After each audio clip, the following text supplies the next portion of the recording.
नमस्कार, जय माता दी। मैं हूं आपकी अपनी लाइफ डिजाइनर आचार्य जीतू सिंह। आज बात कर रहे हैं उस ग्रह की, उस बदलाव की जिस पर हर किसी की नज़र टिकी हुई है। यानी यूँ माने कि कान सबके खड़े हो चुके हैं जैसे ही उनको पता चला है कि शनि का बदलाव होने जा रहा है। भाई मेजर बदलाव है, बड़े ग्रह का बदलाव है। डेफिनेटली ऐसे में अटेंटिव रहना भी चाहिए। और रही बात, एक बात हम आपको बता दें कि डरा दिया जाता है, जो डर जाते हैं सब लोग कि शनि का बदलाव हो जाएगा, आपके साथ ऐसा हो जाएगा, वैसा हो जाएगा। डरने की ज़रूरत नहीं है। हाँ, डरने की उन लोगों को ज़रूर ज़रूरत है जो बहुत दूसरों को सताते हैं, बहुत परेशान करते हैं, दूसरों का हक मारते हैं, दूसरों को काम नहीं करने देते हैं, दूसरों के जीवन में हर्डल्स यानी कहीं ना कहीं रुकावटें पैदा करते हैं और किसी ना किसी का धन हड़प लेते हैं, अन्याय करते हैं दूसरों के खिलाफ। उन्हें ज़रूर डरना चाहिए, क्योंकि न्याय के देवता घर बदलने जा रहे हैं, राशि बदलने जा रहे हैं।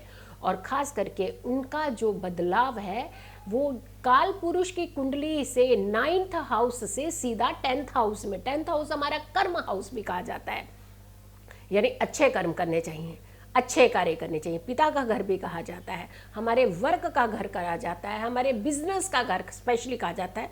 और शनि जो है वो बिजनेस के लॉर्ड भी है, न्याय के देवता भी है। तो ऐसे में ये बदलाव बड़ा बदलाव है, इसे बहुत आप हल्के में मत लीजिए। लेकिन अगर गलत किया है तो गलत होगा। अगर आप अच्छा कर रहे हैं, अभी भी समय है, आप बदल सकते हैं, अपने आप को चेंज कर सकते हैं। आपने जो पिछला हुआ उसे भूल जाइए, उसे छोड़ दीजिए। लेकिन जो आगे होने वाला है आपके जीवन में, उसे तो आप सही दिशा दे ही सकते हैं। काल पुरुष की कुंडली से 9th हाउस से चेंज होकर के 10th हाउस यानी नवम से दशम में शनि का गोचर है। मकर राशि में शनि का गोचर है। 24 तारीख को 9:56 पे ये गोचर हो जाएगा। जब बड़े ग्रह बदलते हैं तो कुछ अच्छी चीज़ें भी देते हैं और कुछ परेशानियां भी करते हैं। लेकिन अमावस्या का योग होते होते साथ के साथ ये शनि का बड़ा बदलाव कैसे इफ़ेक्टिव हो सकता है, कैसे पॉजिटिव होता है, किन राशियों पर क्या इफ़ेक्ट करेगा, किन राशियों को सहूलियत देगा और किन राशियों को कटघरे में खड़ा करेगा, ये जानना बेहद ज़रूरी है।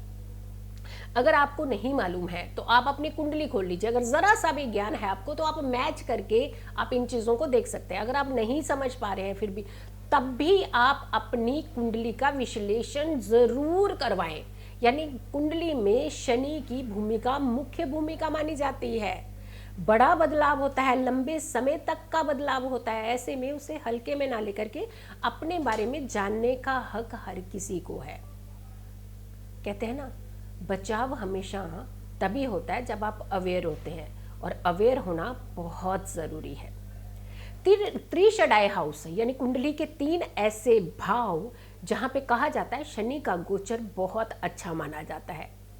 3, 6, 11 यानी त्रिषडाय हाउस कहा जाता है इन्हें इनमें कुंडली का गोचर बहुत उत्तम माना जाता है, अच्छी स्थिति में माना जाता है। और यहाँ पे बैठ करके शनि कहीं ना कहीं परेशानियों से बाहर ही निकालते हैं, आपको तकलीफों से बाहर ही निकालते हैं।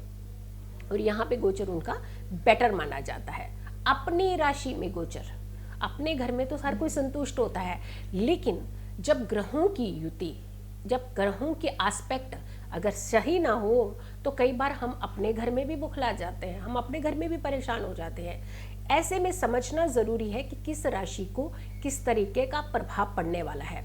मेष राशि की सबसे पहले अगर हम बात करें तो शनि का मकर राशि में यानी अपने भाव से 10th, अपने भाव से दशम भाव में शनि का प्रवेश होगा, शनि का गोचर होगा।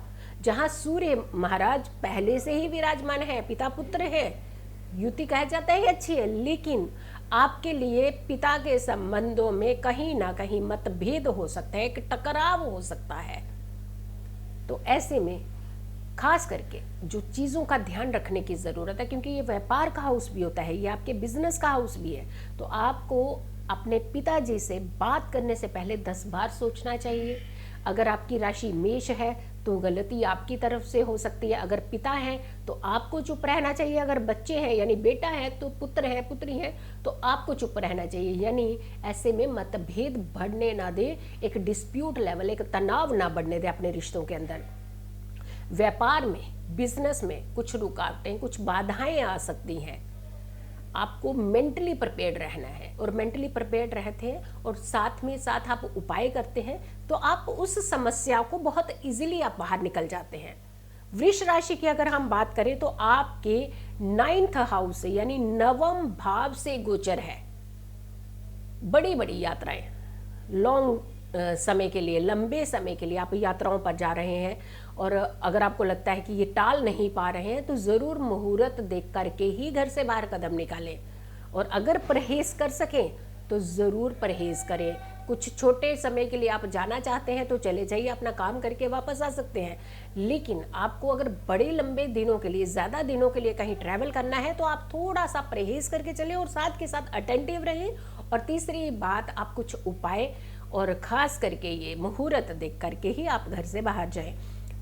हाथ पे हाथ धरे ना बैठे। ये भाग्य का हाउस जरूर कहा जाता है, डेस्टिनी का हाउस कहा जाता है, लेकिन डेस्टिनी अगर आपने कहा कि भाग्य में शनि का गोचर है, जहां शनि बैठते हैं वहां बहुत अच्छा रिजल्ट देते हैं, लेकिन हाथ पे हाथ धरे बैठे रहेंगे तो कुछ नहीं होने वाला। आपको थोड़ा ध्यान रखना पड़ेगा, अपने कार्य करने पड़ेंगे, थोड़े एफर्ट्स करने पड़ेंगे, निकलना पड़ेगा।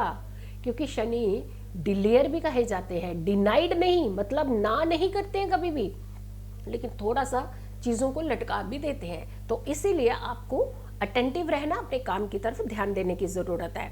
मिथुन राशि की अगर हम बात करते हैं तो आपकी राशि से अष्टम भाव में यानी 8th हाउस में शनि का गोचर है। नेगेटिविटी आपको कम करनी पड़ेगी। अचानक का भाव है ये, सडन, एकदम। और खास करके कहा जाता है ये आपकी तबीयत का भाव यानी हेल्थ का हाउस भी कहा जाता है। तो आपको अपने हेल्थ को खास करके इम्प्रूव रखने के लिए कुछ चीज़ों के दान करते रहने चाहिए, शनि देव की पूजा करती रहनी चाहिए, क्योंकि दुर्घटना और बीमारी की चपेट में आने के पूरे चांसेस होते हैं। स्वास्थ्य का खास करके ध्यान रखें आप। कर्क राशि की अगर हम बात करते हैं तो आपकी राशि से सप्तम यानी 7th हाउस में ये गोचर है। मारक भाव कहा जाता है ये, यानी समझौतों का भाव भी कहा जाता है, व्यापारिक समझौतों का भाव भी। मारक मीन्स कि सीधा मरने को मारक नहीं कहते हैं, यानी ऐसी कोई तकलीफ जो कहीं ना कहीं इतनी पीड़ा दे जाती है, ऐसा लगता है कि अब हम बस खत्म, अब हम उनसे और बर्दाश्त नहीं होता, उसे कहा जाता है। ऐसी कंडीशन पैदा कर देता है। तो ऐसे में आपको व्यापार की तरफ भी ध्यान रखना है, अपने हेल्थ की तरफ भी ध्यान रखना है, अपने लिए भी ध्यान रखना है। और ये भाव जो है ये समझौतों का भाव है, ये आपके पार्टनर का भाव है, आपके जीवन साथी का भाव है, और आपके लिए आपके जिनके साथ आप मिलकर के काम करते हैं, पार्टनर, उनका भाव कहा जाता है। तो ऐसे में आपने खास करके अंधविश्वास से बचना है, यानी आपको विश्वास तो करना है लेकिन आंखें बंद करके विश्वास नहीं करना है किसी के ऊपर भी। अगर आप पार्टनरशिप में हैं तो बहुत ध्यान देने की ज़रूरत है। आपके लाइफ पार्टनर के साथ आपके मतभेद हो सकते हैं, क्योंकि ये स्पाउस का घर भी कहा जाता है। तो ऐसे में आपको खास करके अपने रिश्तों के बीच में तनाव नहीं बढ़ने देना चाहिए। पति पत्नी में ये रिश्ते बहुत ज़्यादा डिस्प्यूट लेवल तक पहुँच सकते हैं। सिंह राशि की अगर हम बात करते हैं तो आपके लिए तो 6ठे भाव से गोचर है, 6th हाउस से गोचर है। और 6ठा भाव मैंने पहले ही कहा था, त्रिशडाई हाउस में गोचर अच्छा माना जाता है। 3, 6, 11 यानी 6ठा भाव अदालती कार्य, जैसे आप कानून से जुड़े हुए किसी शिकंजे में फंसे हैं, अननेसेसरली आपको फंसा दिया है, या फिर आपकी कोई गलती भी है तो भी आप फंसे हुए हैं, तो ये केस सॉल्व होने की कगार पर हो जाता है। लेकिन न्याय के देवता हैं, आपको सरेंडर भी करना पड़ेगा, यानी दूसरी बार आपने ये गलती नहीं करनी है, ये प्रण भी लेना पड़ेगा। तो इसीलिए आपको खास करके ध्यान रखने की ज़रूरत है कि आपने, अगर आप इस समस्या से निकल रहे हैं, शनिदेव आपको इस समस्या से बाहर निकाल रहे हैं, लेकिन आपने एक प्रण भी लेना है कि आगे से हमने ये गलतियां जीवन में नहीं करनी है। क्योंकि एक तरफ से निकल रहे हैं और दूसरी तरफ से आप माइंड के अंदर वही चीज़ें रख रहे हैं, तो फिर आपके लिए प्रॉब्लम क्रिएट हो सकती है। लेकिन अदरवाइज शनि का गोचर 6ठे भाव में अच्छा माना जाता है। आपको कानूनी शिकंजे से बाहर निकाल देंगे शनिदेव। उन्नति का भाव, वो भी नौकरी का भाव कहा जाता है ये 6th हाउस। नौकरी मिलने की संभावना होती है, अच्छी नौकरी, प्रमोशन के योग होते हैं, आपकी इनकम बढ़ने के योग होते हैं। तो ये शनि देव कहीं ना कहीं आपके लिए तो अच्छे ही साबित हो रहे हैं। कन्या राशि की बात करते हैं तो आपकी राशि के 5th स्थान में शनि का गोचर है। अगर आप माता पिता हैं तो डेफिनेटली कोशिश करें कि आप बच्चों के ऊपर क्रोध ना करें, और अगर आप बच्चे हैं तो आप भी थोड़ा सा ध्यान रखने की ज़रूरत है कि कन्या राशि की बात हो रही है, चाहे वो माता पिता हो, बड़े हों, छोटे हों, जो भी आपके एक लेवल की बात कर रहे हैं। अगर आप बड़े हैं तो छोटे बच्चों के ऊपर क्रोध ना करें, जो अपने छोटे अधिकारियों के ऊपर क्रोध ना करें, माता पिता हैं तो बच्चों के ऊपर क्रोध ना करें।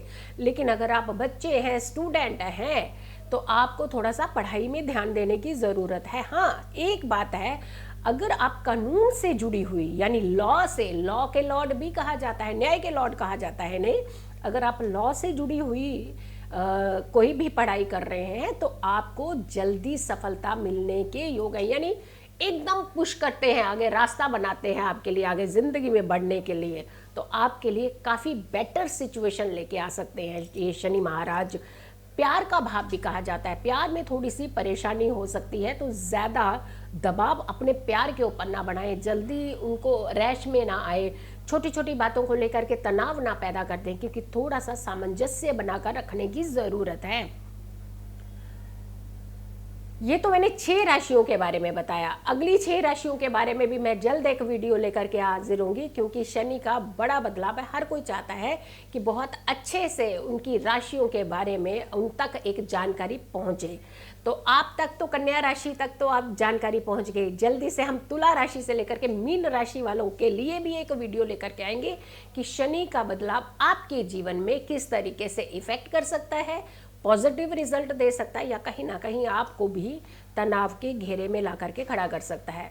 तो ज़रूर देखें हमारी अगली वीडियो, शनि का बड़ा बदलाव, शनि का राशि परिवर्तन। नमस्कार।